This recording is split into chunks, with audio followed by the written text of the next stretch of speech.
World Trigger. This is World Trigger chapter 227 and 228. We're starting with 227, the away mission test part 24. Last we left off, Suwa's Squad 7 has been trying to come up with new ways to cheese the Battle Sims games that they've been playing with the other members. It's part of the overall exam here. And Osamu seems to have an idea, and he calls over to the Kodera squad to discuss with them because there is no rule against squads helping each other out during this whole thing. And he basically asks, Osamu basically asks Kodera about what his initial thoughts are about the initial exchange in each battle sim, which is basically the very first clash when the battle sims happen, like when the units first start to clash. And he's like, why are you asking about this in particular? And he's like, because I believe that initial exchange determines the entire outcome of the match. And Kodera's like, and so were we, respectively. We're like, oh, Osamu. That's quite the claim, Yeah. my friend. Okay, so he starts to explain his logic and his reasoning. He's like, well, in yesterday's special assignment, it asked us to come up with reasons why the B rank wars pit 3 squads against each other. And Osamu notes that one of the reasons I came up with was that the one-on-one matches would give too big an advantage to squads that have more members than the other squad. Like a squad against 4 would obviously have a bigger advantage of a squad against a squad of 3. So he explains that the initial exchange in the battle sims, there will always be a squad that will lose a bunch of people, and the team that loses the most units in that initial exchange will always have trouble going forward. They'll just have a disadvantage, and unless they could come up with a tactical way to turn things around, that numbers disadvantage will grow from there. And yeah, that first interaction completely sets the tone. yes, Because now exactly. you're on your heels, and you're more like, it's just, yeah, it's common sense thinking, but maybe nobody else has thought to put like a whole bunch of strategic depth into their first move, except for Carrot Top. Yeah. So yeah, they continue onward in analyzing this. Is like, so Kodera breaks it down as like, so instead of thinking of a match as a set of 6 turns, we should emphasize and prioritize that very first attack. Is that it? And Osama's like, yeah, basically. Yep. Yep, you got it. And Kodera's like, this probably benefits us more than it helps them. And I guess like he asks if they have anything else to ask, just as a courtesy, because basically they gave Kodera some really useful information. And Ui, the operator for Suez Squad, I don't know if you can hear my cat. She's playing around back there. She basically asks about the data, and apparently she asks about how like the enemy data that they get seems to be getting filled out at random. And she was asking if she could compare notes with them and fill in a bunch of blanks in their respective data. So they basically do that. Okudera on Kodera Squad asks, about the Omni Penchant, the skill that Katori has in general, and it turns out that it allows someone to have to equip 2 penchant skills at the same time for free. It's not all that vital information, I guess, but yeah, basically you get Katori. People who use Katori in the game get 1 more skill than anybody else. So yeah, basically, and Oki asks a very important question himself. He asks, Kodera Squad is filled with people who don't really have a lot of try-ons. So he asks how they continue to win matches, and Kodera hesitates to answer the question, but Kitora basically is like, tell him honestly, helping if they know the secret to it, then they could probably deal a loss to Ninomiya or Mizukami. And they basically explained that, like, instead of using shooter triggers that use a lot more Tryon, they use blade triggers so that they consume less Tryon. For example, Osamu could benefit from using a ray gust than a typical shield instead. Which is weird to me because he already uses a ray gust. Why wasn't that equipped? I don't know if it was equipped in the game necessarily. Like, Osamu has a shield and the ray gust in general. So they say that instead of using the shield, they could have him At use his all? ray gust. Yeah, Like because have him all, but I think it's been implied that he wasn't using it prior, yeah, that's what I'm as his saying. character wasn't.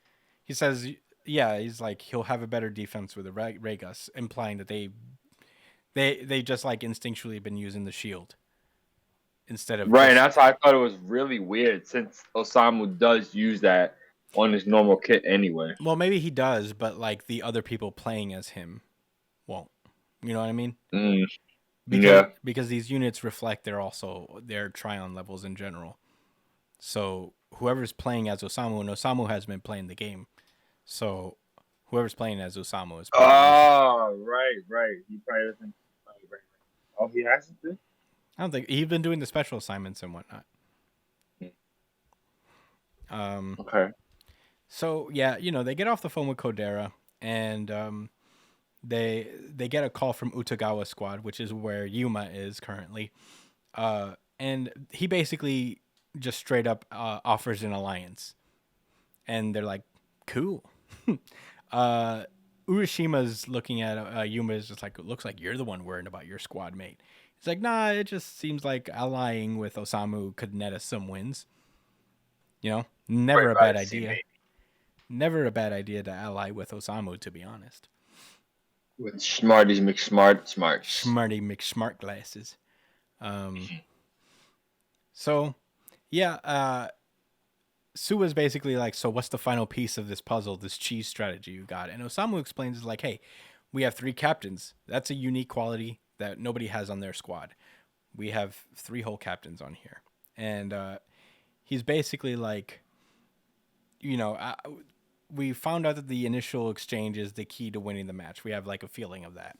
And whether or not a squad emerges from that initial exchange in the lead damage wise, as Ogi suggested, all depends on the teamwork and getting skills working in tandem. And Mizukami found already found a good way to go about that. And basically, he's like, Mizukami circumvented the idea of teamwork necessarily by handling it all on his own. So he is in complete control of all the units. He doesn't have to coordinate with people, and that's why he's done so well. So Katori mentions like, well, that's not very feasible right now because the number of units go up every day.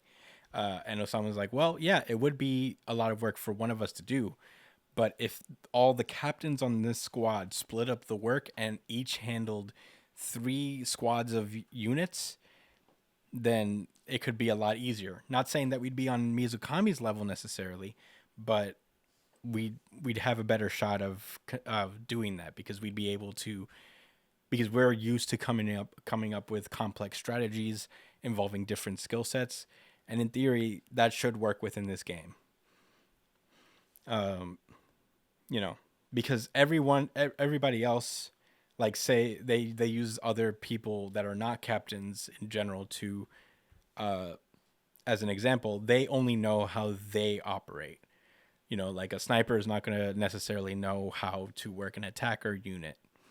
But captains like Suwa, Osamu, they kind of know everybody's job. They kind of know the ins and outs of most of the positions, and they're able to get the most out of as many diverse things as they can.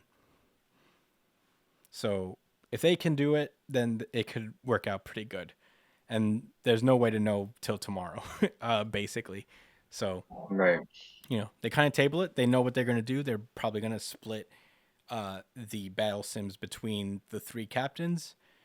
And yeah, that's where we leave off with that. The next day rolls around and we cut over to Mizukami, who is noticing that he now has more units to handle, and that's when we walk. Then that's when he walks out into the room and he's like, "All right, my valued squad members, there's something I must tell you all, and we already know it's about to pop off." As we move on to chapter 228, the away mission test part 25.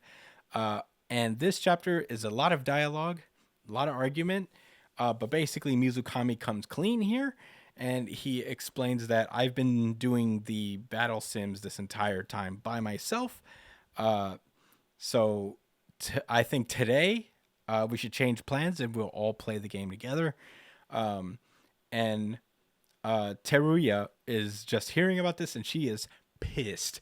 She's like, "Wait, what are you doing?" Because the other squad members are just kind of accepting of it. OG squad being on Ikoma squad. Oh wait, no. What's his face? Kashio being on OG squad kind of is used to this kind of behavior because OG himself is kind of crafty and a little underhanded, so he's kind of used to just being like, "All right, I guess we're doing that."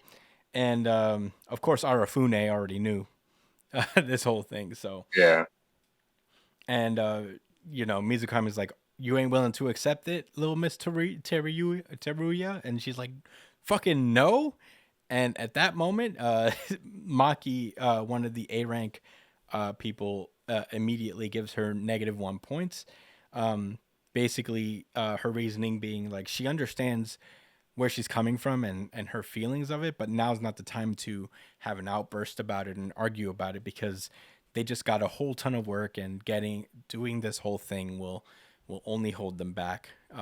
It's better to just get on with it and talk about it later. And we cut back to the argument at hand. Mizukami's like, "I chose everybody here because you guys are smart. I wanted you guys to focus on the universal and delegated assignments so that and that's like kind of one of the reasons that we've been able to go ahead and I could just do the battle sims by myself because I can." And that pretty much pushed us along, if I didn't do that, we wouldn't be where we are. I had no reason to not play it that way. So yeah, Teruya is like, "Well, if you had such strong reason, why didn't you just explain it to us?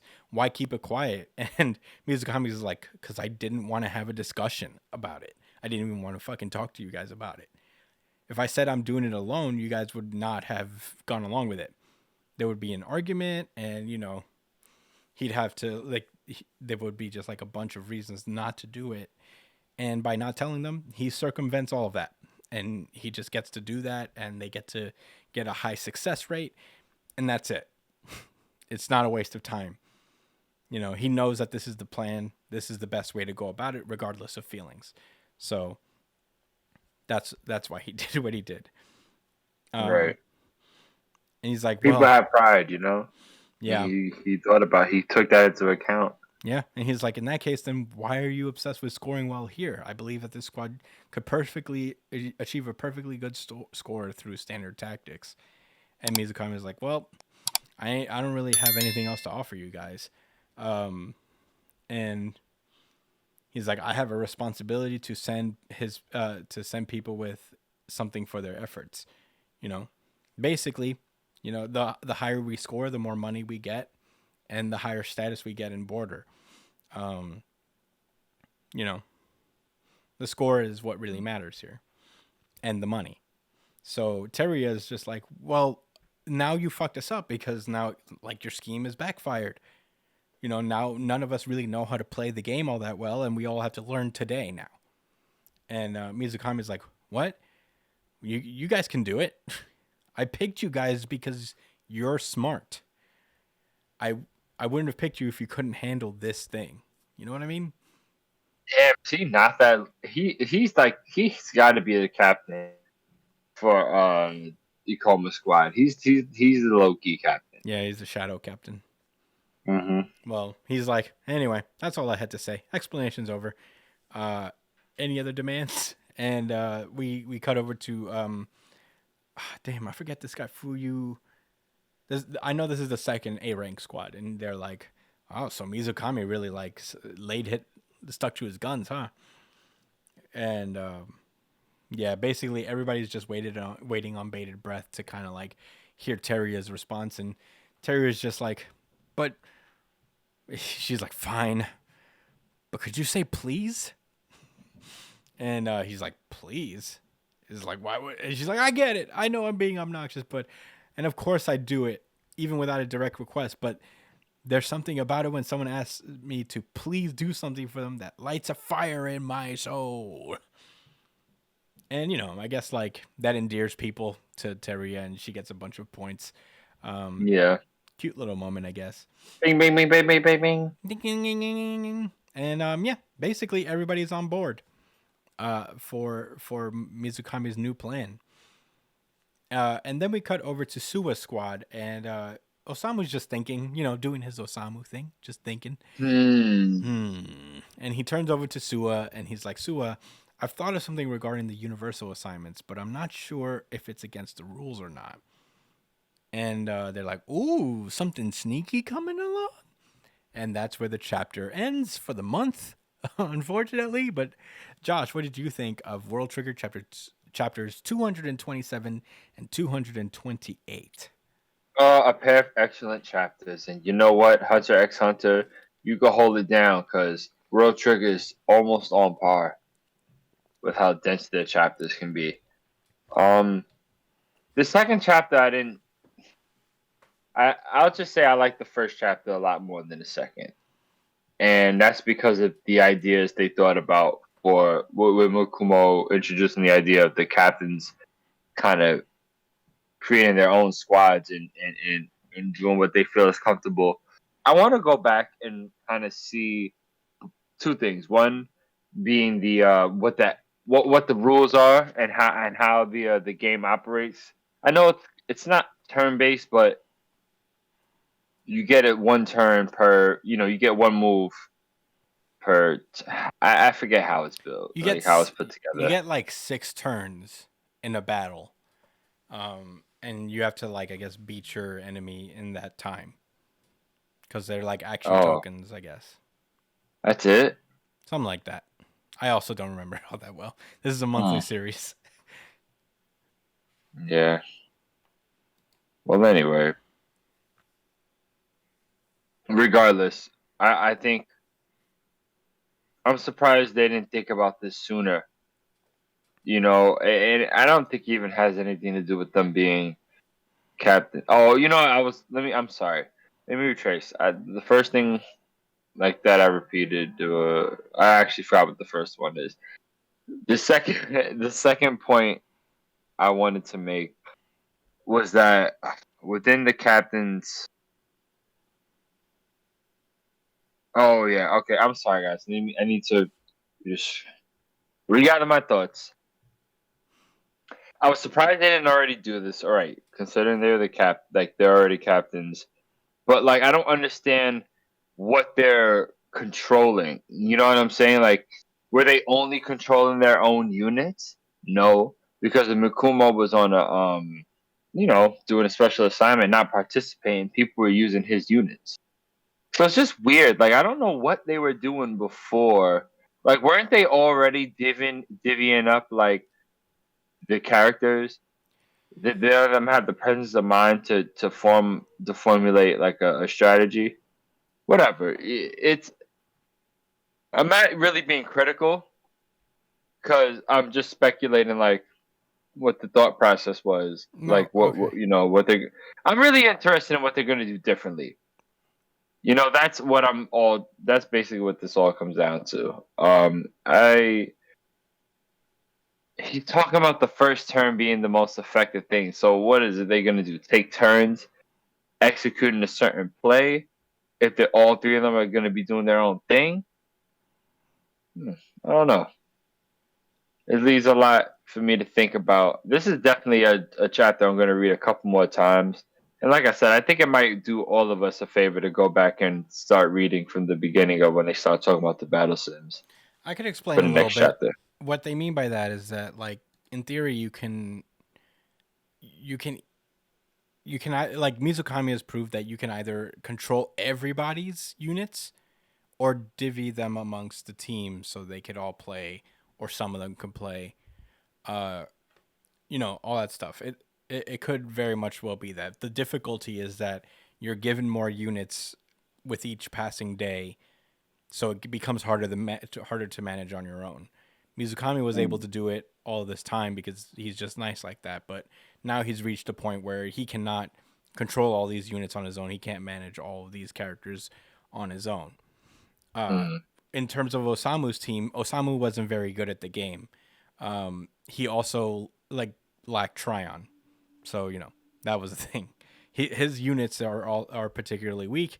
He can't really like expend a lot of Tryon per day, so he was best served doing the special assignment and any other universal assignments that needed to be done for the test, while the others played the game.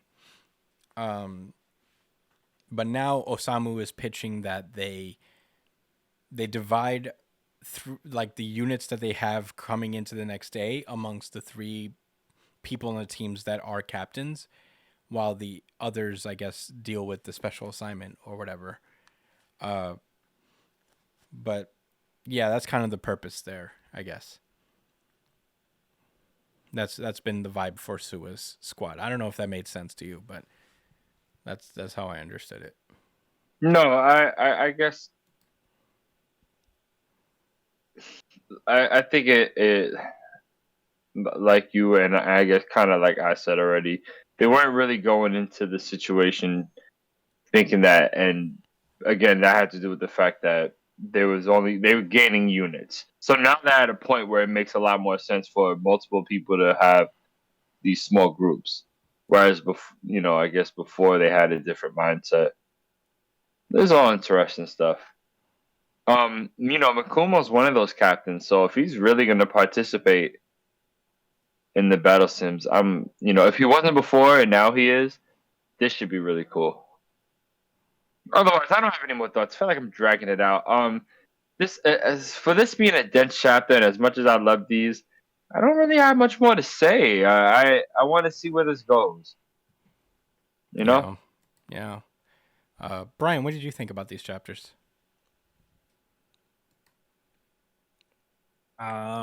Honestly, I don't have much more to say aside from what you guys said.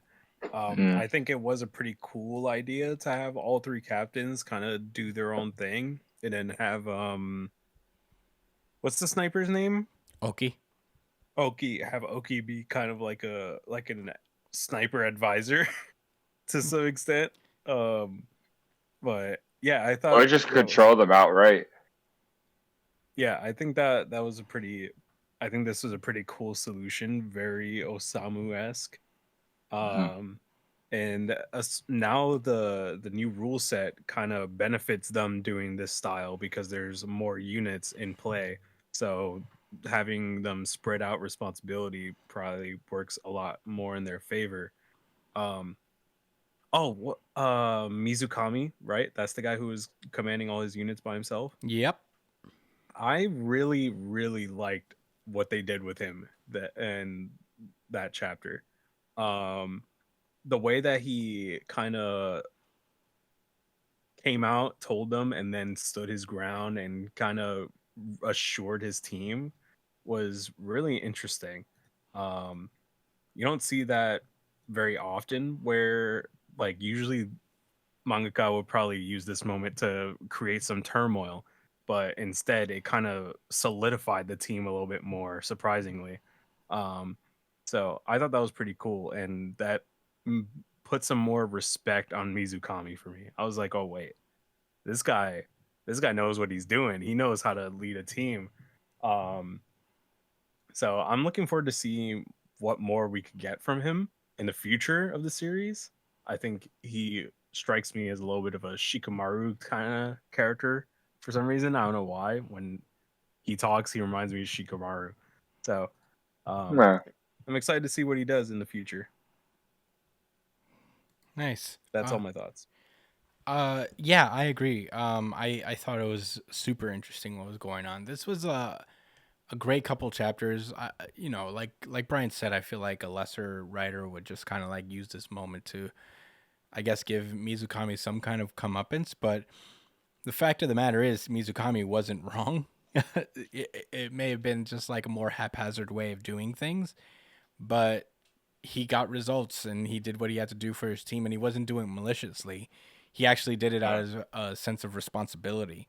Like he wanted to help these people because he knew they weren't necessarily aiming for the away mission, but he knew that doing well in this test would bode well for them in Boulder overall. You get like a lot of money for this stuff and participating and getting ahead. So I respected him on that level.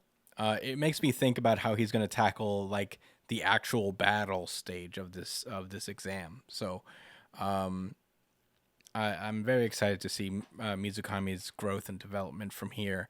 But I don't have much more to add. Osamu doing Osamu things is always awesome. I'm very excited to see how how he, I guess, talks about the universal lessons. One thing I did want to point out in terms of the Osamu stuff of this World Trigger coverage is there's a moment where he references the special assignment as, I guess, a point of inspiration for him for thinking about the initial attack and the numbers disadvantage. And I think it would be so very smart if like these universal assignments and these special assignments are actually like hints to kind of acing the battle sims. Like they kind of go hand in hand in that way. I think that would be pretty dope because if the special assignments lead to answers in the battle sims, I think that would be very interesting. That's what I'm saying here. Right, there's some type of synergy there. Yeah, because he said that he was like thinking about the answer he gave for the special assignment being the numbers disadvantage and how that led to him thinking, oh, what's important here is to really strike big in the first exchange of these whenever you encounter someone. So yeah, I really like that a lot, and I hope that that was what they were going for, essentially. But yeah, that's it. I don't got nothing else more to add. We're in the home stretch now,